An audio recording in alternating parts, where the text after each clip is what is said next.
ہم آپ سے گزارش کرتے ہیں کہ اس چینل کو آپ ضرور سبسکرائب کریں اور اپنے فرینڈز کے ساتھ ان ویڈیوز کو ضرور شیئر کریں تاکہ اہل بیت کا پیغام زیادہ سے زیادہ جوانوں تک پہنچے۔ تو بہرحال وہ بھی تنخواہ جس کی 10 لاکھ تنخواہ ہو، امریکہ میں رہ رہا ہو، امریکن بیوی ہو، اچھے پیارے پیارے خوبصورت سے بچے ہوں، لیکن نمونہ عمل اس کا کچھ اور تھا۔ اس نمونہ عمل کی بنیاد پر اس کی روح مطمئن نہیں ہو پا رہی تھی۔ اللہ اکبر! اصل مسئلہ یہ ہے کہ کس چیز پر ہماری روح مطمئن ہو جاتی ہے۔ کبھی کبھی ہم بہت ہی چھوٹی چیزوں پر اپنے آپ کو مطمئن کر لیتے ہیں۔ ایک اچھے سے کھانے میں مطمئن ہو کے خوش ہو جاتے ہیں، کیا کہیں؟ ایک دسترخوان کے انتظار میں رہتے ہیں کہ اتنے دنوں بعد ایک دسترخوان مل جائے بس تو خوش ہو جائیں۔ لیکن ایک انسان اتنی ساری خوبیاں اور کمالات اور ساری چیزیں ہونے کے بعد جو ایک دنیاوی زندگی کے لحاظ سے بالکل آئیڈیل، بالکل ٹاپ پہ ہو، لیکن روح مطمئن نہیں تھی، لہذا وہاں سے امریکہ سے نکل کے کہاں آیا؟ پہلے مصر آئے۔ مصر میں بہت ہنگامے اس وقت چل رہے تھے، وہاں کچھ ٹریننگ لی، کچھ ٹریننگ دی۔ ان سخت حالات میں اس وقت جو سب سے ٹاپ پہ جمال عبد الناصر موجود تھا، جو کسی کو کچھ اجازت نہیں تھی، بہت زیادہ اس کے اندر عربیت بھری ہوئی تھی، غیر عرب کو کچھ سمجھتا ہی نہیں تھا، لیکن اب نام لیتے ہیں کہ مصطفیٰ چمران، سنا ہوا ہے نام یہ؟ مصطفیٰ چمران نے ایسا رول ادا کیا کہ ان کو اجازت دی کہ تم الگ سے اپنا گروہ بنا سکتے ہو۔ امریکہ میں بھی بنایا تھا، ایرانی اسٹوڈنٹس کا ایک گروہ بنایا تھا، اور وہ گروہ جو ہے اپنے ایران میں جو ظلم ہو رہا تھا اس ملک کے خلاف امریکہ میں بیٹھ کے جنگ کر رہا تھا اور اس کے خلاف ہو رہا تھا، لہذا یہاں سے جو وظیفہ بھیجا جا رہا تھا وظیفہ روک دیا گیا، اسکالرشپ، البتہ پڑھائی کے زمانے کی بات ہے، لیکن کہا کہ ہم تمہارے وظیفے کے محتاج تھوڑی نہیں ہیں، وظیفے کی وجہ سے اپنا کردار تھوڑی نہیں بھلا سکتے ہیں، وظیفہ تو کردار سے دور نہیں رکھ سکتا۔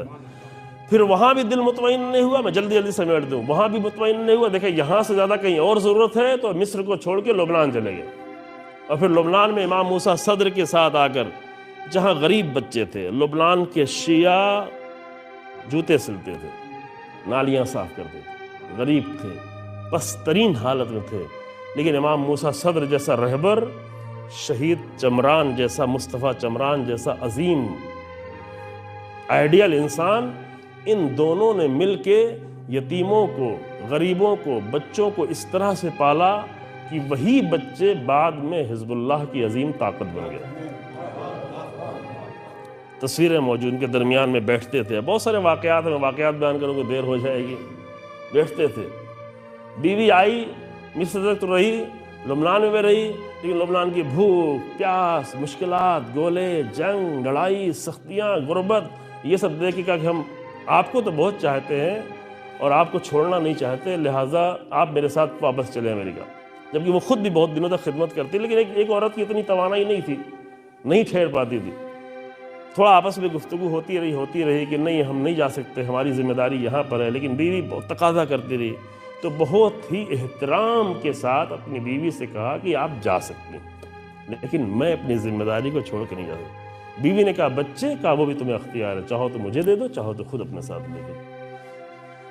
یہ معمولی قربانیاں ہوتی ہیں۔ بیوی بچے کو لے کے چلی، پھر بڑی مدتوں کے بعد، کچھ گزرنے کے بعد، لبنان کی ایک خاتون سے شادی ہوئی۔ میں ایک واقعہ بیان کرنے کے لیے بیان کر رہا ہوں کہ عید کا دن تھا، عید کا دن، اور جو بچے جن کے والدین موجود تھے وہ اپنے گھر چلے گئے تھے، یتیم بچے وہیں پہ رہ گئے تھے۔ بیوی کے گھر سے کچھ اچھا پکا ہوا کھانا آ گیا، اور وہ کھانا شہید چمران کے لیے تھا تھوڑا سا۔ جب بیوی واپس آئی تو دیکھا کہ وہ کھانا رکھا ہوا ہے، کہا ایک تو آپ آئے نہیں،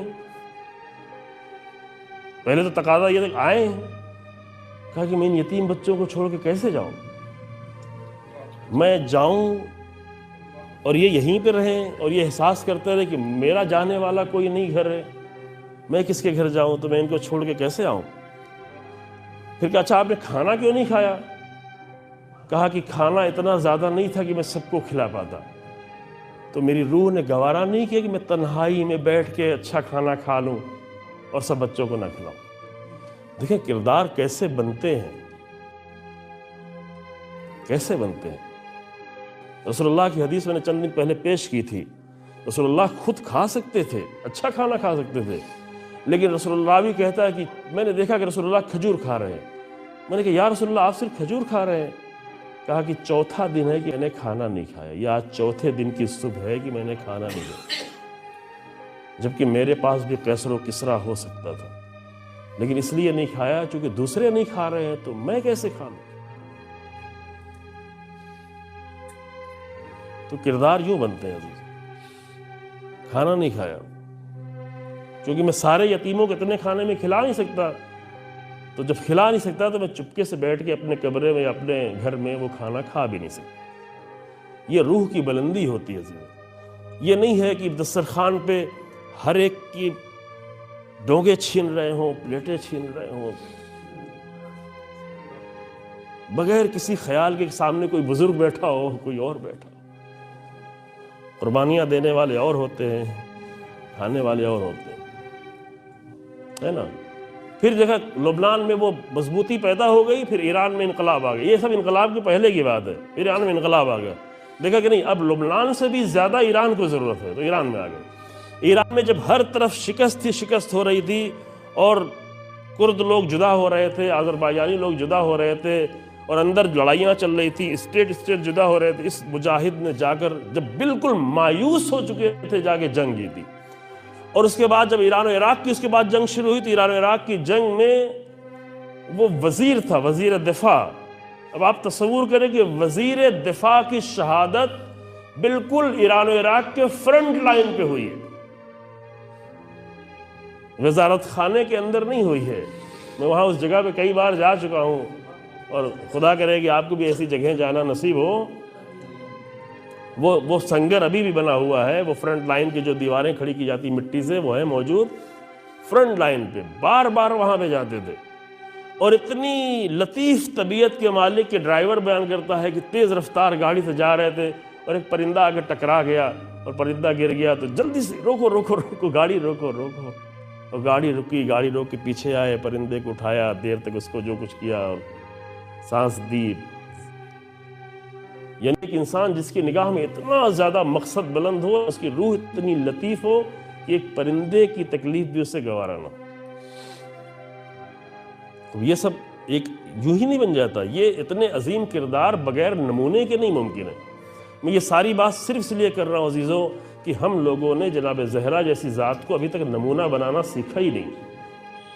ہم نے رسول اللہ کو ابھی تک نمونہ بنانا نہیں سیکھا. قرآن تو کہہ رہا لقد کان لکم فی رسول اللہ اسوۃ حسنہ، لیکن نمونہ بنانے کا ہنر اگر ہم خود نہیں سیکھ سکتے تو شہید چمران جیسے انسان سے، شہید قاسم سلیمانی جیسے انسان سے نمونہ بنانے کا ہنر سیکھیں.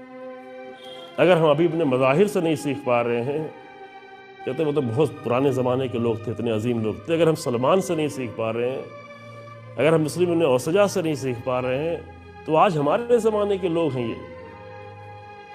یہ اتنے عظیم کیوں ہیں؟ اس لیے کہ انہوں نے اپنی زندگی میں عظیم انسانوں کو نمونہ عمل بنایا.